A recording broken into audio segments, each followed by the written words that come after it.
ایک صحابی تھے، نبی پاک صلی اللہ علیہ وسلم ایک جہاد پہ گئے تو وہ صحابی آئے، کالا کلوٹا رنگ، اور کچھ بیمار تھے تو جسم سے بدبو بھی آتی تھی، میرا روپ بھی نہیں تو میرا رنگ بھی نہیں، مینو یار منان دا ٹنگ بھی نہیں۔ بکریاں چرایا کرتے تھے تو کسی نے کہا کہ وہ محبوب آئے ہوئے ہیں جو اعلان نبوت کرتے ہیں، تو کہتے میں اپنی بکریاں لے کے اس طرف آ گیا جہاں محبوب تھے۔ جب میں پہنچا تو اللہ کے رسول ایک چھوٹی سی پہاڑی تھی اس پہ بیٹھے تھے، میں دور کھڑا ہو گیا، میں نے کہا آپ ہیں وہ جو کہتے ہیں میں اللہ کا رسول ہوں؟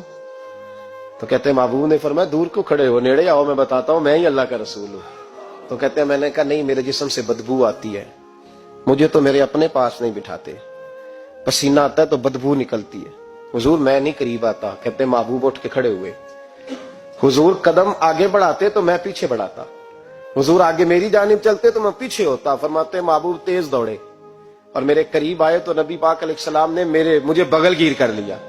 جب محبوب پاک علیہ السلام نے مجھے سینے سے لگایا اور کالا سیاہ میرا ماتھا اور اس پر پسینہ اور بدبو، کہتے ہیں محبوب نے جب میرے ماتھے پر بوسہ دیا تو میرا چہرہ بڑا کالا تھا پر میرا دل سارا نور سے معمور ہو گیا، اور میرے اندر سے آواز آنے لگی یہ جھوٹے نہیں، یہ اللہ کے سچے رسول ہے۔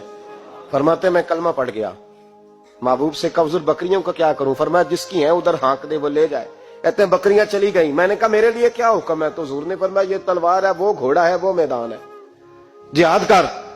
کوئی وضو نہیں، کوئی غسل نہیں، کوئی نماز نہیں، کوئی سجدہ نہیں، تلوار لی، میدان میں نکلے، جہاد شروع ہوا، چند منٹ گزرے کہ شہید ہو گئے۔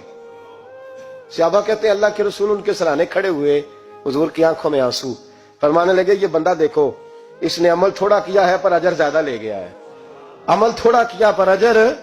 فرمایا ابھی کلمہ پڑھا، ابھی شہید ہوا ہے اور حوریں ساری جنت کے دروازے کھول کے کھڑی ہیں، جیسے روح جائے گی اللہ فوراً ہی جنت